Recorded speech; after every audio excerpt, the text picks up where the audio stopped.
E aí? Sabe quando parece que a memória mais atrapalha do que ajuda? Pois é, nessa análise a gente vai desvendar juntos alguns segredos para transformar essa memória numa ferramenta super poderosa. Vamos começar com uma situação clássica, né? Quem é que nunca sentiu aquele pânico de não fazer a menor ideia de onde deixou o carro? Essa falha de memória é uma experiência que quase todo mundo já viveu. E olha, essa preocupação dá longe de ser um caso isolado. Na verdade, é a queixa número 1 que pessoas com mais de 55 anos levam para o consultório médico. Isso mostra o quanto esse assunto é importante para muita gente. Mas calma lá. Vamos direto ao ponto para tranquilizar. Existe uma diferença bem clara entre uma coisa e outra. Esquecer onde o carro foi parado num estacionamento lotado.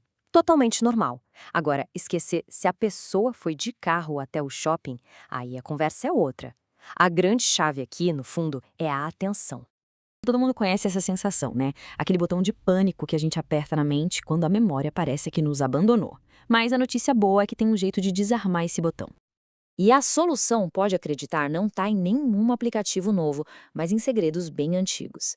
A gente vai mergulhar em técnicas poderosíssimas que foram quase esquecidas, mas que podem elevar a memória a outro nível.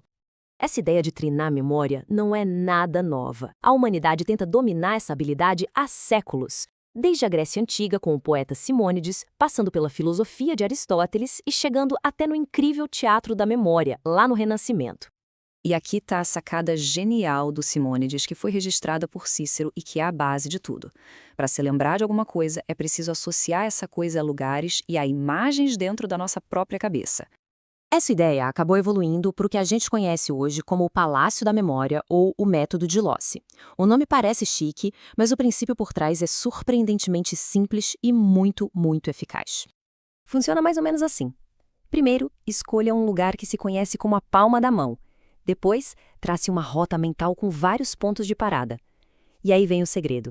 Transforme o que se quer lembrar em imagens bem esquisitas, bem bizarras, e coloque cada uma delas nesses pontos da rota.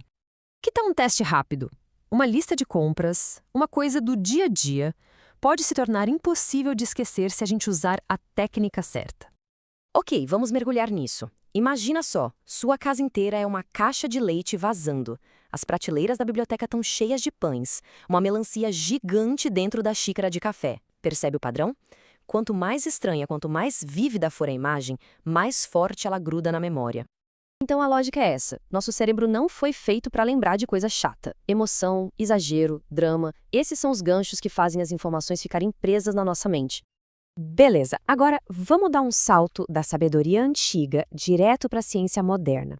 Como é que a gente pode hackear os limites que já vêm de fábrica no nosso cérebro? 7.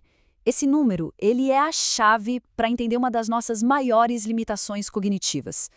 É que o psicólogo George Miller descobriu que a nossa memória de curto prazo, em média, só consegue lidar com 7 informações ao mesmo tempo, mais ou menos.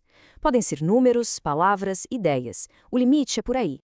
Ok, então a grande pergunta é: se existe esse limite de 7, tem como a gente burlar essa regra? E a resposta é: com certeza! Olha só para essa sequência de 80 dígitos. Parece impossível de memorizar, não é? É o exemplo perfeito de uma sobrecarga de informação. Nossa memória de curto prazo simplesmente não dá conta disso. Mas e se a gente olhar para essa mesma sequência de um jeito diferente? Dá uma olhada. Agora, eles parecem números de telefone. De repente, o que parecia impossível se tornou algo bem mais fácil de gerenciar. O nome dessa mágica é agrupamento, ou como se diz em inglês, chunking. É basicamente o processo de pegar um monte de informação solta e organizar em bloquinhos que fazem sentido, que nosso cérebro consegue digerir melhor.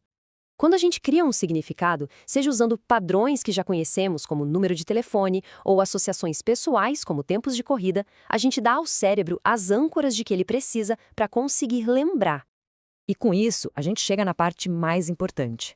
É hora de entender que a memória não é só um arquivo de informações, ela é uma habilidade ativa, um verdadeiro superpoder que ajuda a moldar quem nós somos.